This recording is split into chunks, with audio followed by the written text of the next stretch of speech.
नमो राघवाय। जय श्री सीताराम, जय श्री सीताराम। यह चित्रकूट पीठाधीश्वर की भावार्थ बोधनीय हिंदी टीका, इसका हम और आप पाठ श्रवण करते हैं। जैसा भी लगे आप कमेंट बॉक्स में लिख दिया करो। प्रसंग इसमें चल रहा है राम विवाह, और अब विदाई होने जा रही है।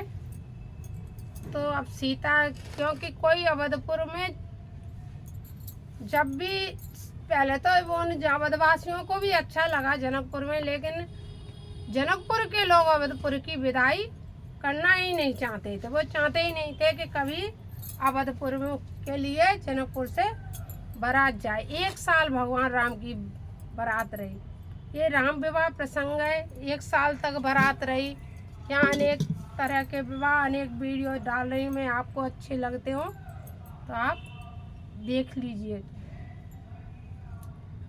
अवधनाथ चाहत चलन, भीतर करहु जनाओ।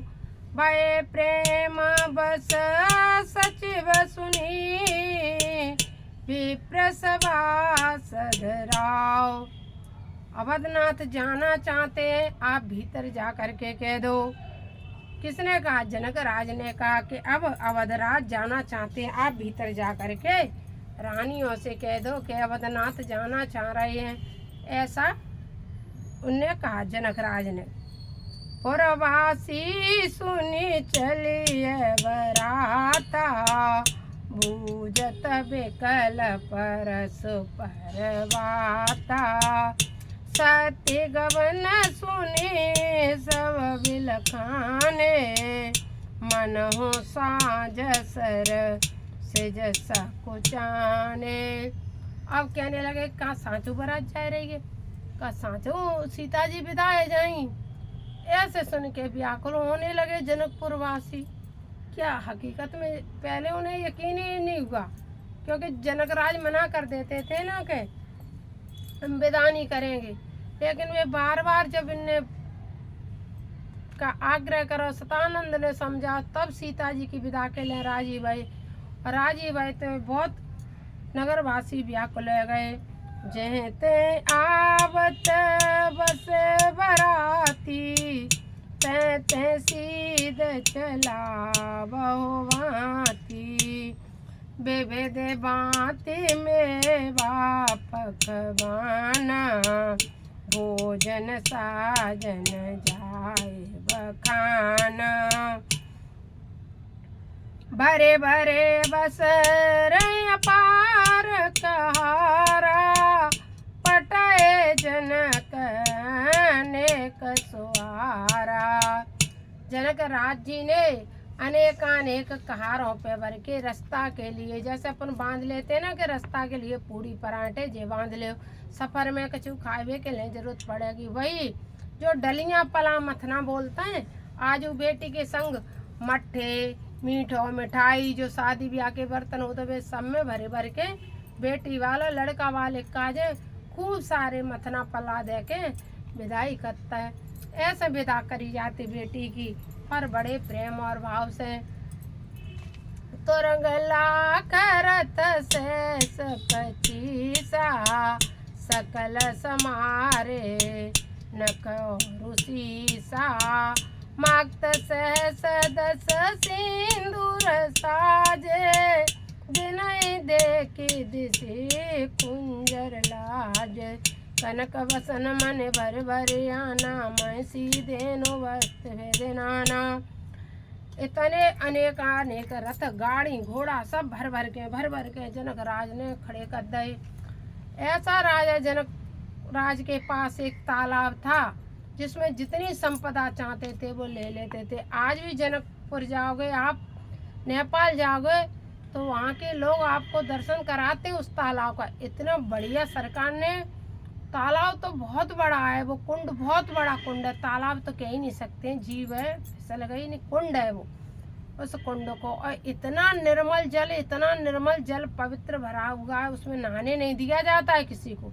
स्नान नहीं वहाँ कोई करता, सिर्फ दर्शन होते हैं। आप नेपाल जाओ तो उसके दर्शन करके आना। उसी कुंड के द्वारा जनक राज प्रतिदिन संपदा जितनी चाहते थे निकाल लेते थे और फिर वो ऐसे ही फिर संपदा देते था। ऐसा उनके पास तो कुंड था। तो जनक राज ने किसी ऐसे मतलब शब्द ही नहीं है, क्या कहें क्या ना कहें, सब कुछ दे डाला जनक राज ने दशरथ जी को।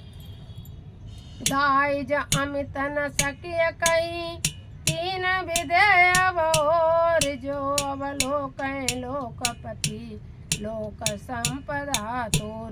तीनों लोकों की भी संपदा कम पड़ जाए इतनी संपदा जनक राज ने दे दी।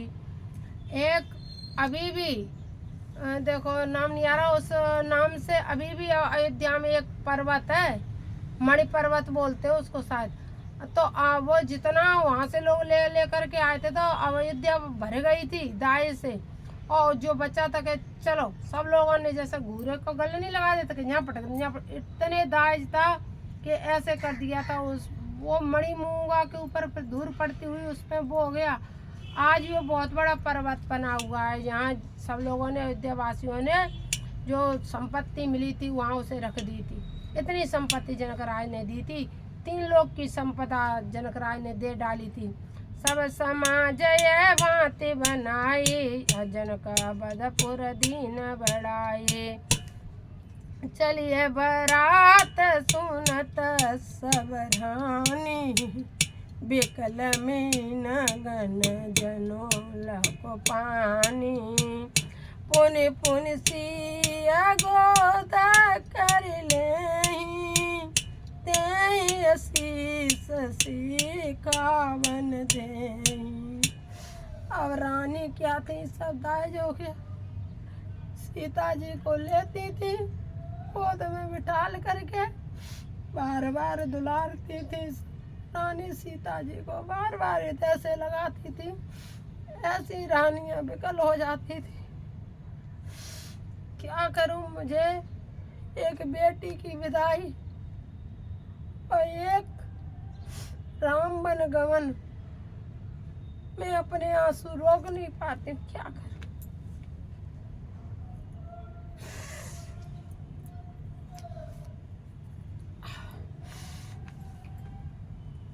और क्या कहने लगी, गोद में बिठा करके सीता जी को, सीता जी ज्यादा बड़ी थोड़ी थी, विवाह हुआ था तब। तो गोद में बिठा करके क्या कहने लगी, माँ की सीख, रामचरितमानस देखो क्या माँ सीख देनी चाहिए अपनी बेटी को। होय है संतत पियहि प्यारी, होय है संतति पियहि प्यारी। चिरहि बात शीस हमारी, सास ससुर गुरु सेवा करऊ। पति रुख लके आयुष अनुसर हो। आप सास ससुर की सेवा करना बेटा, और जो तुम्हारा पति कहे उसी कार्य को करना। ये नहीं कहा था कि कभी राम जी की बात नहीं मानना, ये उन्होंने शिक्षा नहीं दी थी। आजकल तो ये कह देते हैं हमारी मोड़ी काय को सुनेगी, ऐसे शब्द कहे जाते हैं। ये मत समझ लेना मेरे इस भाव से बहुत से लोग क्या है ना कि मेरी इस रामचरितमानस में जो कुछ भी ब्लॉग डालती हूँ उसको बहुत से मेरे अपने लोग सुनते हैं, पढ़ते हैं, देखते हैं। तो उन लोग ये मत समझ लेना कि हो सकता है कि मेरी बहुएं खराब हैं। मेरी बहुएं बहुत अच्छी हैं, बहुत अच्छी हैं।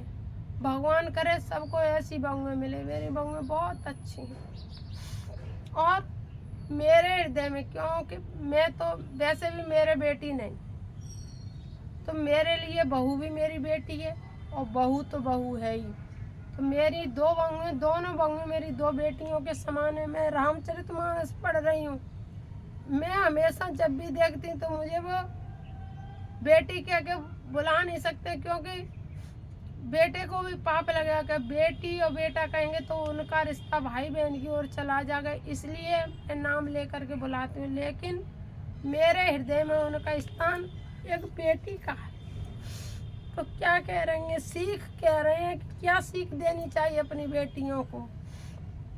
समाज के लिए ये रामचरितमानस है। एक मनुष्य का नहीं है कि मैं पढ़ रही हूँ मेरा जीवन हो, नहीं, पूरे संसार चराचर जगत के लिए रामचरितमानस लिखा गया है। तुलसी बाबा ने लिखा है, अति स्नेह सब सखी सयानी, नारे धर्म सिखवै मृदवानी। और जो जो स्त्रियों के कार्य होते हैं वो सब सिखा रही हैं। सादर सकल कुंवर समुझाई, रान बार बार लाई, बहोरे बहोरे भेट माथारी, कहे बिरंची रची खतनारी। बार बार जैसे लगा लेती थी और कहती थी कि न जाने स्त्री क्यों रची गई थी, क्योंकि स्त्री के तीनों पन अधीनता में निकलते हैं। कहें जग गति कत नारी, नारी क्यों रची विधाता ने। इस तरह से सीता जी की माँ कह रही हैं, क्योंकि बचपन में माँ बाप के अधीन, जवानी में पति के अधीन और वृद्धावस्था बेटों के अधीनता में गुजरती है। समय पलट गया, इसलिए सरकार भी आगे स्त्रियों को कर रही है, स्त्रियां भी पढ़ रही हैं, लिख रही हैं, नौकरी कर रही हैं, चाकरी करे, सब कुछ है। नहीं तो तीनों पन अधीनता में, इसलिए उसी अधीनता उस समय की बात की जा रही है, ना कि आज के समय की। आज के तो नारी का सशक्तिकरण हो गया है, इसलिए नारी अधीनता में नहीं है। तय अवसर भाइन सहित राम भानुकुल के, चले जनक मंदिर मुदित विदा करावन। अब तीनों भाई आ गए विदा करवाने के लिए, मंदिर में पहुंच गए और तीनों भाई विदा के लिए पहुंच गए। कहाँ? जनक राज की पत्नी के यहाँ। कभी कभी ये भी होता है कि इस भाव को, इस रामचरितमानस को पढ़ते पढ़ते जो मेरा भाव है वो मेरे मन में आ जाता है कि जैसे मैंने ये पढ़ लिया, समझ लिया और गुरु कृपा हो गई, मैं मेरे लिए मेरे बहू बेटी हो। लेकिन या तो मुझ में कमी रह गई जब मैं अपनी सास को माँ नहीं समझ पाई, या मेरी सास में कमी रह गई होगी जो उनने मुझे बहू नहीं समझा। और बहू और बेटी का तो रिश्ता बहुत दूर का होता है, क्योंकि दो खूनों का रिश्ता होता है। अब तो इतनी दूरियां हैं, हम अपनी पर्सनल जिंदगी के बारे में पूछो हम सास बहू के बीच में, कि वो अपने बेटे को ही बेटा नहीं समझती तो बहू को कहाँ से बहू समझेंगे? नहीं समझेंगे, समझ नहीं सकते, क्योंकि आजकल बाप बड़ा ना भैया, शिव से बड़ा रुपया। और लड़का सब कुछ सहन कर लेता है, ये हो जाता है। घर में हमारे में 4 चीज रखी हुई हैं, उस 4 चीज को यदि हम कह दें कि बेटा ये चीज थोड़ी भाई को, राम दशरथ जी ने आदेश दिया, राम छोड़ के चले गए, और लेकिन भरत गए, मना के ले आए और गद्दी पे बिठा दिया। तो ये भरत का स्नेह था। कैकेयी ने मांगा, उनने अपनी रीति के अनुसार वरदान दे दिया। ये सब हो जाएगा यदि आप एक बड़े भाई से कह दोगे, बड़े बेटे से कह दोगे कि हम तुम्हें कुछ नहीं देंगे, तुम्हारा कुछ नहीं है, तो हो सकता है वो उसको समझ लेगा। लेकिन जब तुम विश्वासघात करके कोई चीज छुप के उसके अधिकार को यदि किसी दूसरे को दे दोगे, उसके लिए आपको विधाता कभी माफ नहीं करेगा, कभी नहीं कर सकता है। ऐसे ही पराये घर की बेटी को, आई हुई बेटी को यदि आपने कभी उसे अपना करके, अपने हृदय से लगा करके अपना बेटी नहीं बनाया, तो विधाता तुम्हें कभी माफ नहीं करेगा, कभी माफ नहीं करेगा। यह मत सोचो कथा में कि सास ससुर की सेवा लिखी है, सास ससुर की सेवा लिखी है, बहू को बेटी बना लो। धीमे धीमे धीमे धीमे धीमे बहू, जब तुम्हारा जब बहू आती है तो समय किसका होता है? सास का होता है, क्योंकि प्रकांत घर में सास का होता है। जो वृद्धावस्था होती है तो पुरकांत बहू का होता है और सास का समय नहीं होता है। जब वृद्धावस्था में जो बहू बेटे सास ससुर को ठुकरा दे, उनसे तो अभागा और दुष्ट कोई नहीं। और जो आने के साथ साथ जब उनका जीवन शुरू हो, बहू बेटों का घर में आए, लड़ाई दंगा करवा के बहू बेटों को अलग करने की कोशिश करें, बेटों का हक छीने, बहुओं को परेशान करें, बहुओं को खाने को नहीं दें, बहुओं को 20 बातें सुनाएं, बहुओं के बाप को गाली दें, बहू की माँ को गाली दें, बहुओं के परिवार को गाली दें, ऐसे लोगों को परमात्मा कभी माफ नहीं कर सकता। एक बेटी सब कुछ देख सकती है, अपने माँ बाप के खिलाफ कुछ नहीं सुन सकती है। ये सत्य बात है। कभी किसी के माता पिता को मत कोसो, मत कुछ कहो।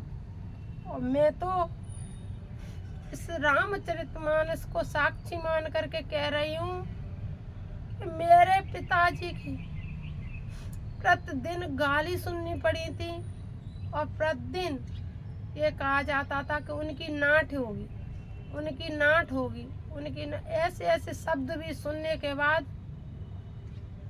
मैंने तू नहीं शब्द का इस्तेमाल अपने जीवन में किसी से भी नहीं किया। मेरा चाहे वो दुश्मन हो, चाहे अच्छा हो, चाहे बुरा हो, चाहे वो पराया हो, अपना हो, कुछ भी हो, मुझे तू शब्द बहुत गलत शब्द लगता है, बहुत गलत शब्द। लेकिन कि सब प्रारब्ध का खेल है। हम कहाँ के मारे कहाँ पहुँच गए। मैं पहुँची तो इसलिए लोग मेरी मजाक उड़ाए, उन्हें लगा कि कहीं इनकी बंगुए तो ना हैरान करते, इसलिए मैं प्रसंग कहीं का कहीं ले गई। अब चलो आते तो विदा कराने के लिए पहुंच गए।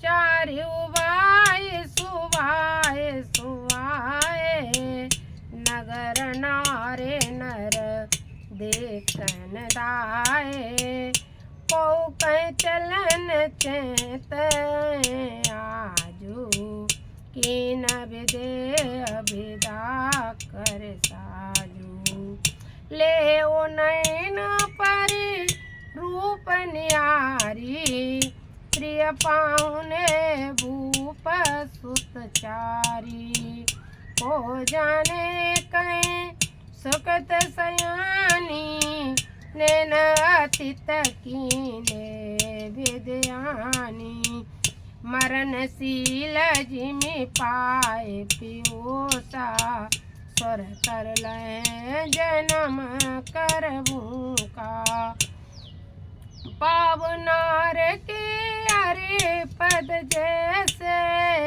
इन कह दर्शन कहूँ कैसे, निरखे राम सो और धरेऊ, निज मन पनि मूरते मन करऊ, यह विद सबई नैन पल देता, गए कुंवर सब राजन केता।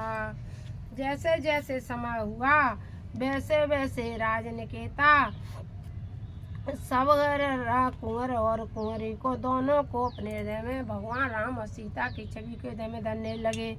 रूप सिंधु सब बांध लगे, अरस उठो निवास करन चावरे आरती, मुदित मन सासो, देखी राम छवि अति अनुरागी, प्रेम विवश पुने पुने पद लागी, रही न लाज प्रीति और छाई, सहज स्नेह भरनी की जाए। अब तो उन्हें ये भी भान नहीं रहा, अपने जामाताओं के पैरों में पाँव छूने लगी।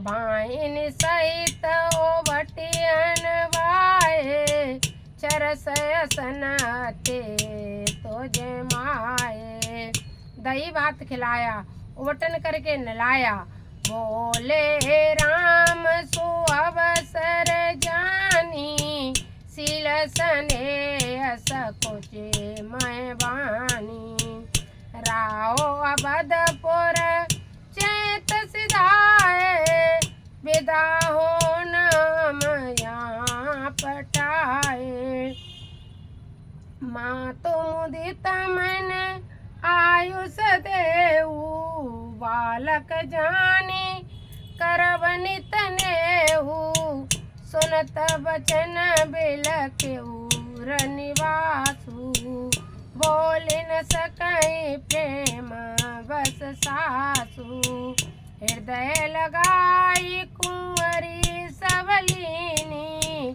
पति न सौंपी बिनती अति कीनी। हृदय से बेटियों को लगाया और राम लक्ष्मण को सौंप करके बार बार विनती फिर करने लगी। कर विनय सिया राम समर्पी जोर कर पुनि पुनि कहें बलि जाऊ तात सुजान तुम कह विदित गति सब की है परिवार पुरजन मोहि राज प्राण प्रिय सिय जान भी तुमसी ससील सने लकिन जकिन करी करी मान भी। और सीता जी की माता बोली हे राम ये मेरे प्राण है सीता जी। तो सीता जी है ये मेरे प्राण है, इन्हें मैं एक कंकड़ के समान आपको समर्पित करती हूँ।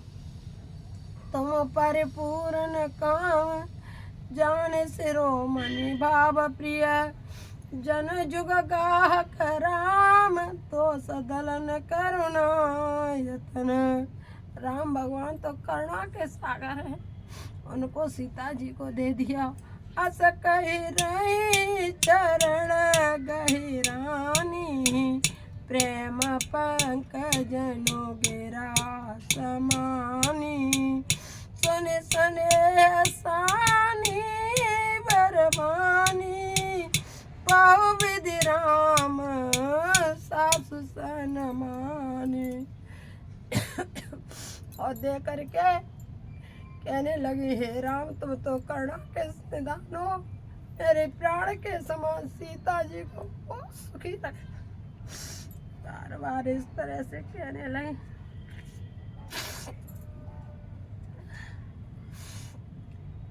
नाम राम विदामा गत कर जोरी कीन प्रणाम बहोरी बहोरी पाई असीस बहोरी सिर नाई बाइन सहित चले रघुराई।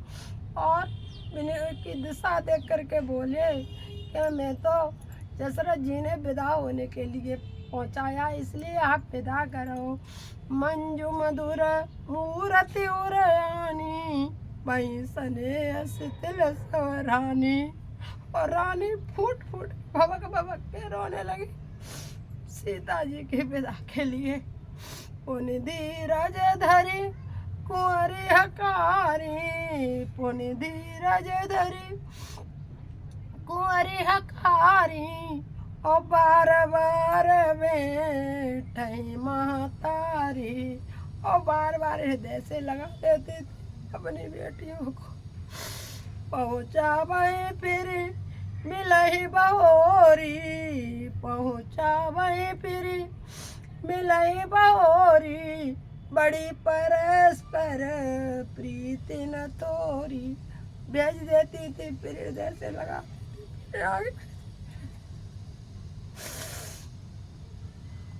ऐसे विदा का वक्त होता तुम्हारी बेटी की विदा होती है। निष्ठुर से निष्ठुर पिता भी रोने लगता है बेटी के ये होती है बेटी की या तो जगत जननी विदा हो। पुनि पुनि मिलत सखिन भी लगाई पुनि पुनि मिलत सखिन भी लगाई बाल बच्चा जनु धेनु लवाई। जिस तरह से गाय अपने बछड़े को बार बार चाटती है उसी तरह से हृदय से लगा ऐसी बिताती जनकराज की महारानी की ज्योति सीता जी की माँ की हुए दिशा थी। प्रेम विवश नर नारी सब सकिन सहित निवास मानव की न विदेह पुर करुणा विरह निगाह। जो जितने लोग थे इतने दुखी होकर के सारे लोग रोए जा रहे थे सीता जी की। सुख सारी का जानकी जाए, सुख सारी का जानकी जाए, कनक पिंजरने राखी पड़ाए, व्याकुल कहीं काबे दे, सुन धीरज पर हरियन के, भय विकल कग मृग यही भांति, मनुज दशा के से कही जाती। अब क्या था, ऐसे फूट फूट करके रोते थे। जो सीता जी ने तोता पक्षी अच्छी राखे थे, पढ़ाए थे सीता जी ने, उन सबको वो पूछने लगे कहाँ है सिया, कहाँ है सिया, कहाँ है सिया। ऐसी आवाज़ों से तोता सुगा मैना बोलने लगे। जब यहाँ लेकर आए कि जब उनकी ऐसी दशा थी, अच्छियों की, तो जनकपुर के लोगों की कैसी दशा रही होगी। और एक एक चौपाइयों सीता जी के विवाह प्रसंग को सुन करके हमको ये लगता है कि सीता जी अब विदा हो गई।